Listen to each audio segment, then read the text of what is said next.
Hello, ladies and gentlemen. Welcome to my channel, Fluent Pro Hub. Okay, so you guys sent us in a comprehensive guide to learning English effectively. And wow, there is like a ton of stuff in here. Yeah, it's really comprehensive. It is, and we want to make sure that, we pull out the most valuable pieces so that you can really get a handle on, learning English effectively without feeling overwhelmed by all the information. Absolutely. I think what this guide really highlights is that English is so much more than just a language to study. It's really like a global tool. Right. You think about so many fields like international business, science, technology, entertainment, all use English as this common language. Mm-hmm. And, mastering it can really unlock, a world of opportunities and connections. Right. And the nice thing about this guide is that it takes us through, the fundamental approaches, but then it gets into like the really smart techniques and the resources for learners at every level. Mm-hmm. So I'm excited to kind of dig into this. Yeah. So where do we even begin with all this? Well, I think maybe a good place to start is with a little bit of the backstory of English itself. Okay. The guide kind of sets the stage by talking about, where English comes from and how it's evolved over time. Okay. So, English, despite being, I guess the dominant language globally right now, actually has kind of an interesting history. Okay. It's got roots in Germanic languages, but it's been shaped so much over the centuries by, Latin, French, and other influences. Right. And so this is actually why English has, such a rich and varied vocabulary. Mm-hmm. Often you'll find, multiple words with similar meanings, and then the more formal options might have like a Latin or French origin, while the everyday terms are more Germanic. Right.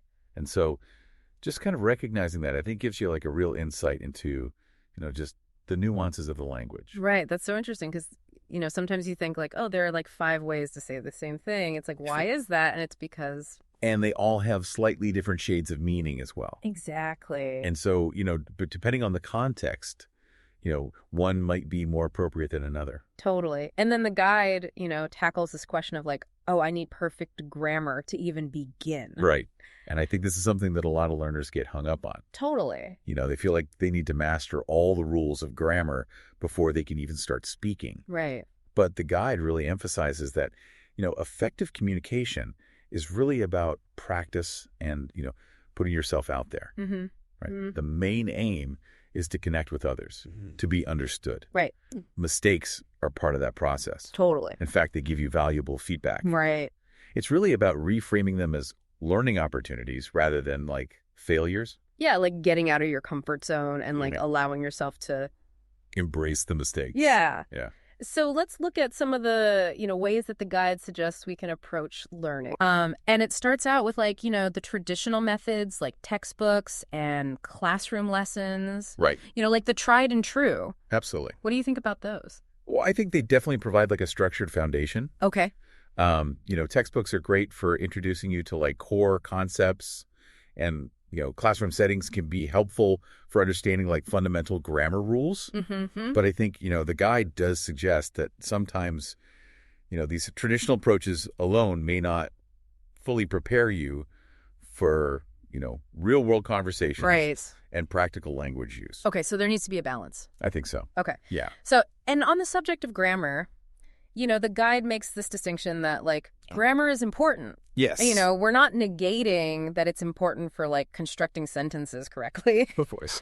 But it does caution against getting too bogged down in it. Yeah. I think that's a really important point. Right. Because, you need a solid enough grasp of grammar to make sense. Right. But the ultimate goal is to communicate, naturally and spontaneously. Right. And so if you're, spending all your time like dissecting every single grammatical rule in isolation, it can actually prevent you from, actually using the language in the natural way. Right. So it's like finding that balance between Exactly. knowing the rules, but also not being afraid to like just go for it. Absolutely. Yeah. Yeah.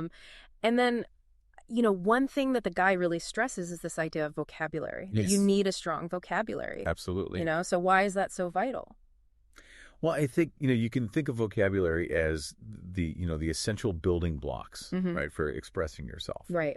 The more words you know, and crucially, understand how to use in different contexts, the more effectively you can communicate your sights and understand, what others are saying. Right. So, the guide is spot on in highlighting, the need to actively and regularly learn new words. Okay, so that's like the more traditional side of things. Right. But then it gets into, what it calls these smart learning techniques. Yeah. And the first one it brings up is this idea of immersive learning. Yeah. So what exactly does that mean? So immersive learning is all about creating an environment where you're surrounded by English Okay. as much as possible. Yeah. Okay. So the guide gives some excellent examples, like, actively choosing to watch movies and TV shows in English, listening to English language podcasts. Okay. Even, seeking out opportunities to interact with, native English speakers whenever you can. Okay. The idea is to make the language feel less foreign. Right. And more like a natural part of your daily life. Right. So, one way to think about it is like, imagine you're watching a scene, in English, and you watch it multiple times. Okay. The first time you watch it, maybe you just watch it for the overall gist of what's happening. The second time you watch it, you're really focusing on understanding each word. Yeah. And maybe jotting down, unfamiliar vocabulary. Okay. And then the third time you watch it, maybe you're paying attention to like the rhythm and the intonation of the speakers. Oh, okay. So, you're really kind of like taking this layered approach to turn passive watching into active learning. That's really interesting. Yeah. Okay, so then that leads into, this point that the guide makes about like practical language usage. Yes. Like how can you incorporate English into your everyday routine?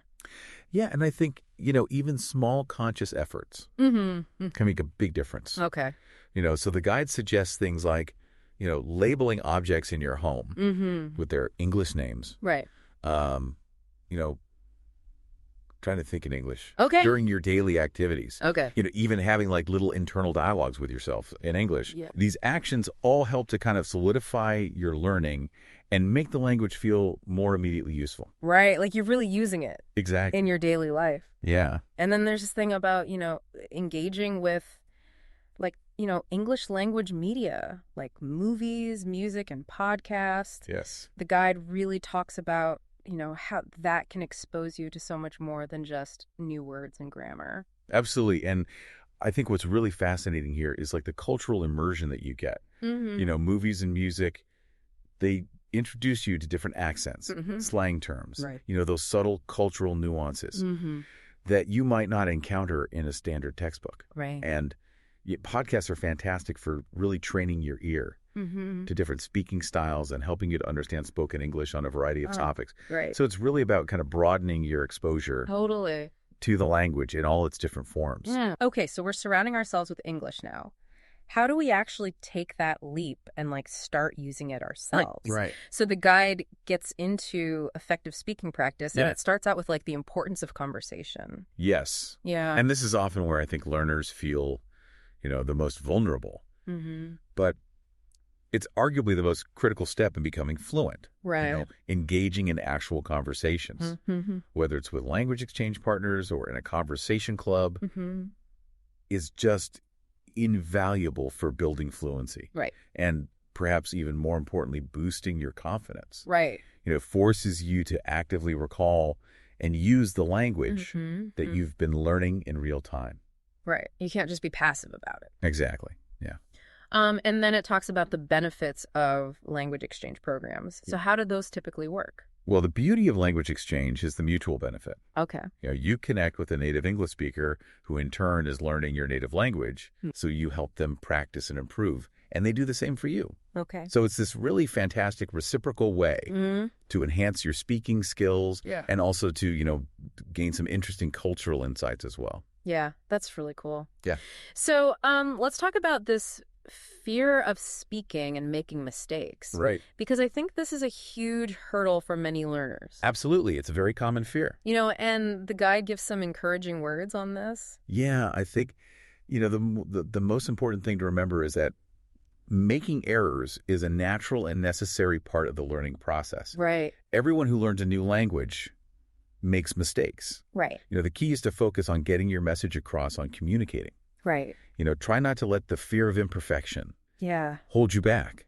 Right. Because, each mistake you make is actually a valuable opportunity to learn and improve. Right. Yeah. It's like that growth mindset. Perfect. Okay. So we're actively working on speaking now. What about understanding what other people are saying to us? So the guide then gets into developing our listening skills. Mm-hmm. And it starts with this concept of active listening. Yes. So what does that mean? So active listening goes beyond just hearing the words. Okay. It's about truly engaging with the audio. Yeah, okay. So, the guide suggests really concentrating on what's being said, but also paying attention to the speaker's tone. Right. Even their body language if you're watching a video. Try to anticipate what they might say next. Okay. Ask yourself clarifying questions in your mind as you're listening. Right. And as the guide suggests, make an effort to, mentally summarize what you've just heard. Okay. This active engagement really strengthens your comprehension. Okay. So you're not just letting it wash over you. Exactly. You're actively processing it. Right. Yeah. And of course, listening to native English speakers, yes. The guide emphasizes that this is so crucial. It is. And it's because, you need to get accustomed to natural speech patterns, the nuances of pronunciation, intonation, those everyday colloquial expressions that you often won't find in, more formal learning materials. Right. So podcasts, audiobooks, videos featuring native speakers are incredibly valuable resources here. Okay. And then it also makes this point about technology. It can be a real asset when it comes to developing our listening skills. Absolutely. There are so many apps and online platforms now that are specifically designed for interactive listening practice. Right. These often include exercises, quizzes, even simulated conversations, which can be a really engaging and effective way to improve your comprehension. Cool. Yeah. So moving on, the guide covers the importance of both reading and writing. Yes. And it explains how, reading is so fundamental for expanding our vocabulary and understanding how sentences are structured. Absolutely. Yeah. Reading exposes you to such a vast array of vocabulary right. in its natural context. Yeah. And it helps you to internalize, grammatical structures almost subconsciously. Okay. Without, needing to constantly refer to grammar rules. Right.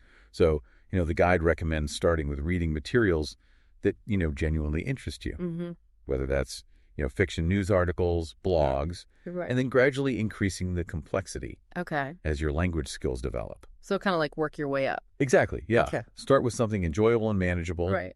And then, as you feel more comfortable, you can challenge yourself with more complex text. Totally. And then for writing, yes. the guide recommends things like keeping a journal or even starting a blog. Absolutely. As a way to kind of solidify what you're learning and, express your own thoughts and ideas. I think writing is a fantastic way to, actively use the vocabulary and the grammar that you've been learning. Right. It allows you to, formulate your thoughts, organize them logically, and build confidence in your written communication skills. Right. Plus, there's a wealth of online resources available now for, both finding things to read and for, getting feedback on your writing. Right. So you can really kind of tap into that online community. Totally. Okay, so then the guide talks about this idea of motivation. Yeah. Staying motivated throughout your language learning journey is key. So it dedicates a whole section to, setting clear goals and tracking your progress. Absolutely. And I think, this is really so important for long-term success. The guide stresses the value of setting, specific and crucially achievable language learning goals. Okay. And, breaking down those larger goals into smaller, more manageable milestones can make the whole journey feel less overwhelming. Right. And allows you to see, tangible progress along the way. So it's if you have this big goal, right. It's break it down into these little mini goals. Exactly. That feel more manageable. Yeah. And then each time you achieve one of those smaller goals, right. You get a little boost of motivation. Right. You feel a sense of accomplishment. Right, you're actually getting somewhere. Exactly. And then the guide suggests using different tools to track our learning. Yes. To actually see that progress. I think this is a really helpful strategy. Because, whether it's using a dedicated language learning app, keeping a simple journal where you note down, what you've studied, or even, using a spreadsheet to track your achievements, Mm-hmm. actively monitoring your learning journey Yeah. helps you to, stay aware of how far you've come, Mm-hmm. to identify, areas where you might need to focus more attention, Okay. and ultimately to keep you motivated by visualizing your progress. So you can see like how far you've come. Exactly. Yeah. And then it makes this point about celebrating, not just the big achievements, but also the small wins. Yes. Like why is that important? Well, I think, acknowledging and celebrating those smaller victories. Maybe you finally understood, a tricky part of a podcast episode, Right. or you successfully had like a short conversation in English. Right. It gives you a real boost in confidence and helps to, maintain your enthusiasm for continuing to learn. Right. So it's like those little rewards certainly. that keep you going. Keep you motivated, keep you engaged. Right. Yeah. So the guide also touches on like some common mistakes that learners might make, particularly with those more traditional methods. Right. What are some of those pitfalls that we should kind of steer clear of? Well, I think the main message here is to avoid relying too heavily on just one single learning method. Okay. Like exclusively studying from textbooks, for example. Mm-hmm. The guide really advocates for a more well-rounded approach. Right. That integrates, practical application and those immersive techniques we talked about earlier. Right. So it's like, you're using the textbook, but then you're also getting out there and talking to people and watching movies. And Exactly. It's about kind of creating that synergy right. between different methods. Cool. And then for those inevitable times when you might feel like we've hit a plateau. Yes. Or you're facing a language barrier. Yeah. The guide offers some advice on like how to overcome those hurdles. Yeah. And I think building your confidence is absolutely paramount. Okay. Actively seeking out opportunities to speak, Mm-hmm. even if it feels a little daunting at first, Right. is the most effective way to break through those barriers. Right. And, as we discussed earlier, try to reframe your perspective on mistakes. Yeah.